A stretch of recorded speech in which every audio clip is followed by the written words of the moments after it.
para ibu bapak, saudara-saudari, yang putri, yang kakung, kita semua yang hadir pada kesempatan yang bersuka cita ini. Selamat pagi semua. Pagi Romo. Suara saya Pagi, Romo. kedengaran dengan Pagi jelas Romo. ya. Jelas Romo Selamat semuanya. pagi, Romo. Pagi Romo. Terima kasih. Pertama, saya tidak ingin memberikan renungan atau mengkhotbahi, tetapi pertama saya ingin mengucapkan terima kasih untuk ketekunan, kesetiaan di dalam doa. Tentu hal yang sederhana ini, tetapi seringkali tadi itu kesetiaan itu butuh pengorbanan yang besar ya. Lebih-lebih apalagi ini tantangan yang besar adalah online. Kita berdoa bersama, lalu kaget-kaget bisa jadi tertidur, lalu bangun sudah amin misalnya ya. Seringkali itu tantangan yang paling besar. Dan itu kerelaan hati untuk setia, itulah yang perlu kita syukuri. Bagi saya juga menjadi tantangan yang sangat besar. Sekali lagi terima kasih untuk ketekunan, kesetiaan di dalam masa-masa novena ini. Sehingga bisa sampai di akhir. Ya, itulah salah satu kunci dari setiap perjalanan rohani atau bahasa Santo Ignatius, latihan rohani. Dan latihan rohani dibutuhkan kesetiaan, pengorbanan yang besar.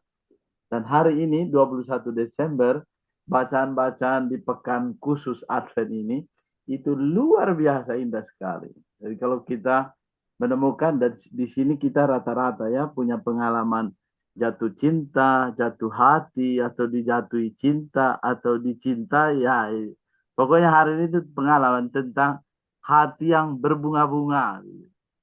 Atau di dalam liturgi gereja itu simbolnya adalah minggu yang ketiga itu. Kita akhiri dengan pengalaman orang yang punya sukacita yang kuat. Misalnya di dalam Kidung Agung ya diserukan bacaan hari ini, dengarlah itulah kekasihku. Lihatlah ia datang melompat-lompat di atas gunung, meloncat-loncat biasa di atas perbukitan. Kalau orang yang bersuka cita itu bisanya menyeberangi sungai, ya sering saya alami di sini, menyeberang sungai Barito misalnya. Kan itu susah sebetulnya, tapi kalau orang bergembira dia bisa berlompat, menari-nari dan mengalami sukacita karena sukacita yang mendalam dari dalam hatinya. Dan ini gambaran duniawi. Bagaimana seseorang yang punya pengalaman akan Allah yang menyelamatkan atau punya pengalaman relasi pribadi yang mendalam akan Allah, maka dalam situasi apapun dia punya sukacita yang menggerakkan atau sukacita yang membawa pembaharuan. Dan sukacita itu lahir dari dalam diri. Ini yang pertama.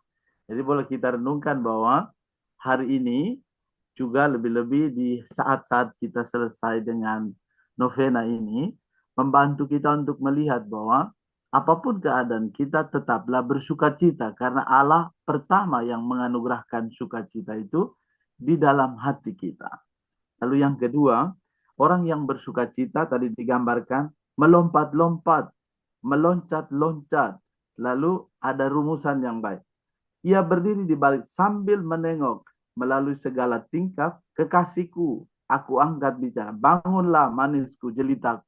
Ungkapan setiap orang yang punya apa namanya itu perasaan yang mendalam sukacita itu biasanya kata-katanya itu sangat indah. Meskipun kadang-kadang bertolak belakang dengan perilaku. Tetapi ungkapannya itu membuat orang mendengar aja sudah termehek-mehek begitu. Itulah gambaran orang yang punya romantisme atau juga kemendalaman sukacita dalam hati. Jadi gambaran yang kedua yang bisa kita rasakan adalah bagaimana hal yang baik ini memuncul tidak hanya kata-kata yang manis, tetapi juga berbuah pada tindakan kasih. Tadi katakan, pujaan hatiku misalnya ya, ada lagu-lagu atau zaman-zaman sekarang ya, bisa diungkapkan dengan puisi yang bagus.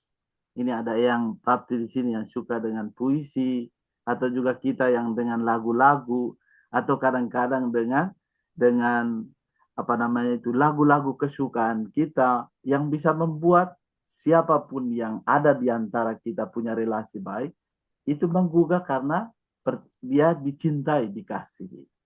Dan yang terakhir, Bapak Ibu Saudara sekalian, yang putri yang kakung, Opa Oma, dalam bacaan Injil ya.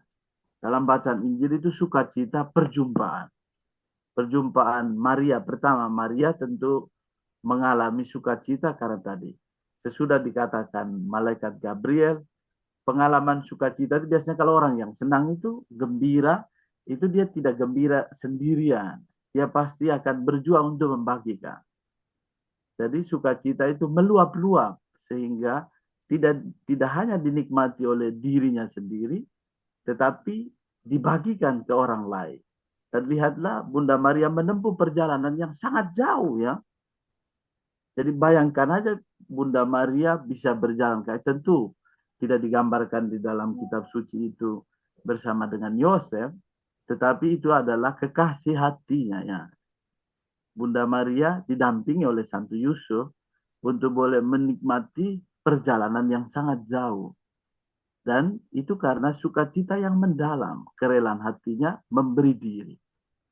Jadi sukacita itu atau kegembiraan itu, yang kegembiraan yang sesungguhnya itu tidak hanya untuk diri, tetapi meluap-luap, memberikan, menggerakkan, dan memberi daya ubah bagi siapapun yang dijumpai. Dan kita lihat bahwa kegembiraan atau sukacita itu tidak hanya bagi dalam diri Maria, tetapi pertama kita lihat bagaimana reaksi Elizabeth. Dia mengatakan, siapa saya ini dikunjungi oleh ibu Tuhanku? Biasanya kita, aduh, janganlah saya dikunjungi. Saya tidak pantas untuk menerima kunjungan orang yang besar, atau bahkan orang yang kita pandang sangat berarti tidak pantas untuk datang ke rumah kita misalnya. Jadi kita merasakan ketidakpantasan kita, tetapi kasih Allah itu menyertai siapapun. Dan yang kedua itu adalah reaksi kandungan Elizabeth. Yohanes pun melonjak kegiraan, bahkan yang tidak terlihat pun melonjak kegiraan. Nah, bagaimana dengan kita? Apakah sukacita Natal ini itu membuat kita punya kegembiraan yang mendalam, atau sebaliknya kita mutung kesal karena banyak peristiwa hidup yang membuat kita larut di dalam kesedihan? Persoalan hidup banyak, peristiwa hidup yang menyakitkan banyak, tetapi cara pandang yang baru dibaharui karena hati yang bersuka cita dan pola pikir yang benar membentuk kita untuk mampu merasakan bahwa Allah yang pertama memberi sukacita, maka kita pun dalam keadaan apapun tetaplah bersukacita. Semoga hari ini menjadi semangat bagi kita untuk merayakan, mempersiapkan diri merayakan Natal dengan hati yang penuh rasa syukur. Tuhan memberkati kita.